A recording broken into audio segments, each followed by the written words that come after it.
You're choosing to try and shout. You're listening to argue instead of listening to understand. What it sounds like you're saying is that you're in so much pain and you've got so much abandonment trauma that you'd be prepared to pass that trauma on to your child. Yes, people, silent business. You know what time it is. Back again with another episode. Streets are moving mad. I'm just a messenger. Don't shoot. Yo, today's video is just Pearly Things reaction. You know what I mean? Sarah Garby. I don't know if I'm butchering his name. Hopefully not. Yeah, I understand he breaks down some critical stats about the single parent household. Women getting triggered, be my baby father, but then perpetuating the same idea of a single parent household, but yet you don't want to be a single listen, people. Like, share, subscribe. Let's go. The fact that you would choose that shows how selfish you are. Hang on a minute. Can I just say something, right? Because I like to go by what I know. I don't know about stats and all that. This man here was in a relationship, thought it'd be forever. It got messed up. He's now co-parenting. Yeah. Would he have chose to be a co-parent in the beginning? No. You're going out there and you're choosing. The only reason why he's co-parenting, because he knows that by co-parenting with his child's mother will put his child at an advantage. But otherwise, if they're doing what you're doing, you're putting your child at a disadvantage. But this is a guy that's been there, done it, got the t-shirt, and you still won't listen. Selfish. So pre this. That's selfish. So pre this. Instead of falling for the trap like he did, of going through somebody that you didn't get on in the end, and now you're co-parenting, probably having friction. I'd rather go from the beginning. Wait, let me land. I would rather go from the beginning and saying, okay, we're gonna have a baby. He's like, yeah, girl, we're gonna have a baby. We have the baby, and you go to your side, I go to my side, and we co-parent. We have a good relationship. I don't want that. The woman is the one that stays with the baby anyway. That's wrong to start with, because women like you don't deserve to have no child. Being a single mother, then if you have a child and you decide to go out there and choose, you are one mother that should not be having a child. You are one. The father should have the child. The father should have the child. So the mother shouldn't always have the child. It's 99% of the time the father would make a better parent, and it's women like you that are proving that fathers make better parents, single parents. Let me tell you something, and this is why I said somebody that is a good friend to me, because there's a respect. Yo, I can't even lie, you know. I agree with Auntie full-heartedly. How the hell you want to start off your child's life with a disadvantage, statistical disadvantage, by not having the father there in the household if there is a choice to do so? You understand where I'm coming from? Like, that's just moving mad. And at the end of the day, fathers actually do make better parents after the child reaches a certain age. I would say like 7 and upwards. Dads actually make way better parents when it comes to guidance, discipline, and so on and so forth. You understand? So yeah, on with it. I would never take my child away from his father. You're doing that. No, I'm not. Let me explain. No, because you keep shouting instead of trying to understand what I'm trying to get at. I don't want to understand what you're saying, because it don't make no sense to me. You've been explaining for ages and ages and ages and ages and ages. It don't make no sense. You're not listening to nobody, but you want everyone to listen to you. You've got him there telling you. You've got the women there telling you. You've got Per there telling you. You've got him there telling you. Your messages, it doesn't make sense. You're not saying what I'm saying. Yo, I can't lie. I'm just going to chime in quickly. They're both not listening. This is when emotion gets into the conversation, right? When you're having a conversation, please dispel of emotion, or you're not going to have a productive conversation. You're choosing to try and shout. You're listening to argue instead of listening to understand. What it sounds like you're saying is that you're in so much pain and you've got so much abandonment trauma that you'd be prepared to pass that trauma on to your child, rather than just spend the time healing yourself so you can go into a relationship potentially with a friend and actually allow yourself to learn how to be loved, how to love yourself first. Because if you have a baby, you're just going to be passing the same trauma pattern that was probably passed to you from your mum onto your child. Listen, that's deep abandonment. Let me tell you something. You'd rather not be with anyone than allow someone to improve. Okay, guys.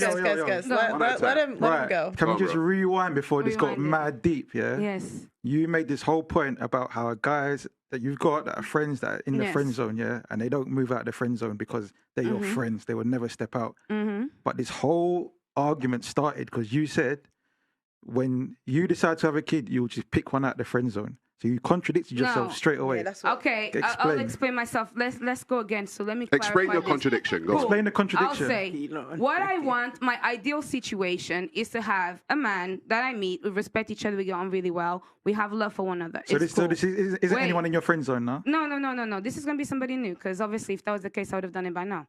So, anyway, and actually fall in love with them, like actually be in a relationship with them. That's more unrealistic, though. Like you've got a better chance. You asked me to explain it. Every time I say something, you just interrupt. That's how you don't get the point. So the point is, if you have respect for somebody. So, for example, if I'm with a guy that we respect each other, but we don't have to be in a possessive relationship where it's like you're mine and I'm yours. No, I want it to be a case of, for example, we have a baby and every single day we communicate. You can come over my house. I can come over to yours. The baby will grow. Daddy lives there. Mommy lives here. You can go to daddy's house. Listen, I can't even lie to you. I can't even blame her for having a backup plan. And did you see the females on the sofa? Listen. I couldn't make this shit up. I couldn't make this shit up if I tried. I'm sad that I lack the talent to make this shit up. I'm telling you. Yeah, you having sex? Are you having sex? Can I give you some advice? Can I give you some really gold advice? Really gold advice here. Listen, you've got a better chance grabbing one of the guys in the friend zone and having a kid with him because you know them, you're friends with them, and having a relationship with them. Listen, you've got literally probably 0% chance meeting a guy fresh and being like, "Hey, I know we just met, but let's have a kid." No, I wouldn't do that. And then that's dreamland. That's dreamland. Become a standard toxic baby mother. Let me just read you some stats. Right, 90% of single parent households are headed by mothers. 90% of all single parent households are headed by mothers, right? 63% of youth suicides are from single mother homes. 90% of homeless and runaway children are from single mother homes. 71% of high school dropouts are from single mother homes. 70% of youths in operated institutions are from single mother homes. 80% of youths in prison are from single mother homes. 85% of children who show behavioral disorders are from single mother homes. And 80% of children with anger issues are from single mother homes. Now, hang on a minute. Hang on a minute. You're saying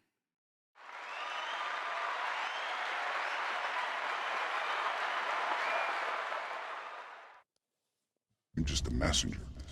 Don't shoot. You want to be a single mother, essentially. And if I read you these stats and what it's going to be like for your child, generally, you might hang on to say, oh, but it says 80%, which means I might be on the 20%. Cool. I'm an exception. You're an exception to the rule. But the rule looks like this. So let me ask you a question. Are you willing to put your child at this statistical disadvantage? Answer his question. Yeah, there wouldn't be an advantage because I wouldn't be a single mom. Dinava. I wouldn't be a single mom. Answer yes or no. I wouldn't be a single mom. Yes or no. I wouldn't be a single mom. Yes or no. You would be a single mom. And not only that, I'll ask you again, how do you feel about putting your children in that situation since you're not with a mom? But like I said, that wasn't by choice. No, but listen, she can't even answer the question. You understand? The need to be right, she's even deflecting. You understand? And pushing it back on Sarah Garvey when he just basically broke it down and told you. You understand where I'm coming from? That's just moving mad.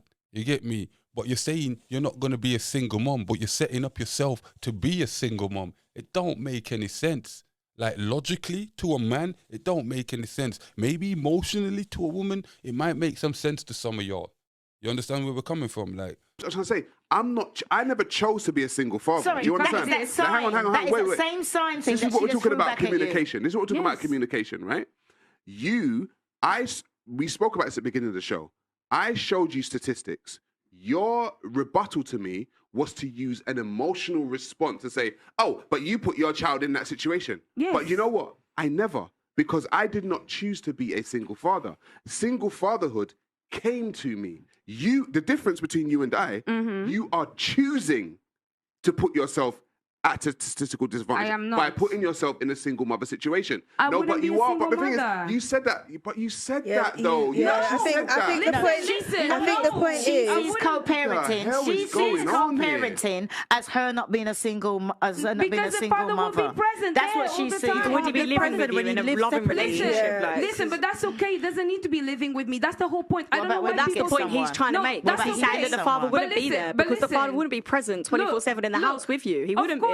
So you're saying, and you even said that he would come to yours and he would go back to theirs. So at what point would you be together? Okay, so let me tell you. Therefore, they wouldn't be. Women that have men that travel a lot for business and do this, they're not at home all the time. They're single moms then, yeah? Denalva, can I just say wait. Denalva, that was me. My dad traveled for business, and it absolutely. I was not in a single parent home. There you go, then. No, that's what I'm saying. Because your dad is still present, even though he's not there physically.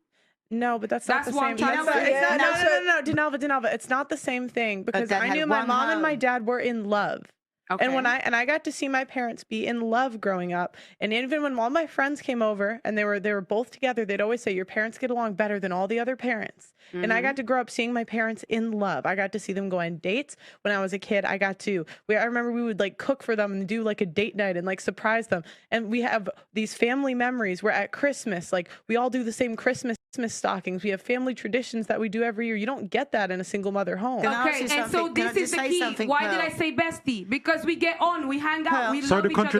The original contradiction. And bestie is just to represent the fact that can I just say something? I think the main issue here is the intention to not be in a relationship. No one's disregarding how you feel about what you want to do, but the arrangement that you have in your head. So that's it. Yeah. This is what happens when you have the need to be right. You're going to negate the obvious, right? You're going to shoot the messenger instead of receiving the message and be like, you know what? This makes sense. Let me put some of this into action and see if there's any changes that can be made that might be beneficial to me or us going forward. That's it. You don't want to be in a relationship. No. But you still want a child. But you still. I don't want to belong to somebody. Why? But you still want a child. To belong to them. Like, where is the obsession with possession coming from? This is straight cap. Is that not you wanting to possess them? You want to control them. I don't. It all comes down from everything that we talk about on these shows. I have come to the conclusion that actually men do like women to be submissive. Men like to be like, my woman. I don't want to be a traditional. There are so many different relationship structures.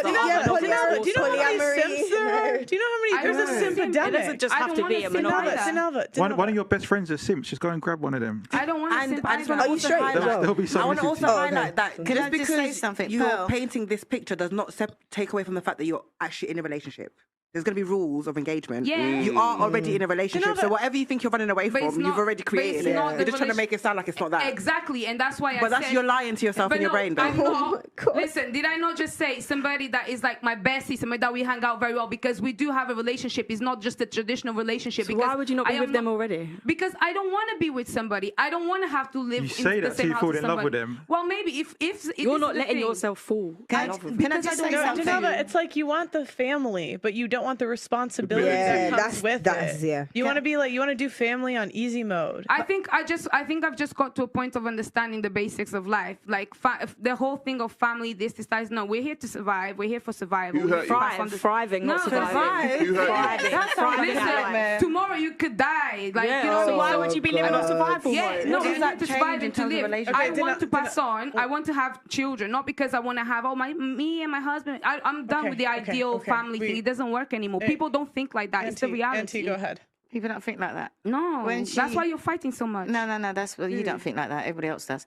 Anyway, Pearl, when she was talking about, when you were saying, oh, that was your father working, she was like, yeah, your father was, he was always away and he was always that. How many homes did your father have? Where did he live? He travelled all the time for work, but when he came home, where was home? So she can't say that because we live in separate houses, that it's the same as your dad being absent, being at work, because he came home. Yeah, if she has a man and they have separate, the man can never call where his child is home because the child's going to have two separate homes, so it's not... Well, it seems like this is the mindset of modern women nowadays, right? Because a lot of them are saying, listen, I don't want no kids until I'm all 30 and it's all about my career and it's all about me, right? And there's a decline in childbirth. The same as your father being away because your father knew where home was. He always came home. And he knows where his home is. It's in his home. You can be my neighbor if you want. Like, just don't live in my house. I don't want that. I think I'm just tired of people in general. I think you need a woman. That's why I asked if you were straight. Because maybe you should try it because it's different on that side. It's different on that side, girl. Because it's very sounding like I don't want a man. I don't want to be in a relationship. I don't want Listen, I don't because this is the thing again. Denalva, if I want to find the man, do you have a penis? It's easy. No, because you're talking like a man right now. This is stuff that men say. Well, then I'm telling you, hella masculine up in there. But there's obviously a simp epidemic, right? And because there's a simp epidemic, women are allowed to talk this kind of trash. You understand? Women are allowed to talk this kind of trash because there's other men out there that will give them the attention. There's other men out there that's actually backup plan and happy to be backup plan and being stepped on like trash as a backup plan. You know what I mean? But I don't care what you have to do as a man. Get that bag. Build some characteristics within yourself. You know what I mean? Just get into doing manly shit. I'm just saying. People, you know what time it is. It's silent business. I'm just a messenger. Don't shoot.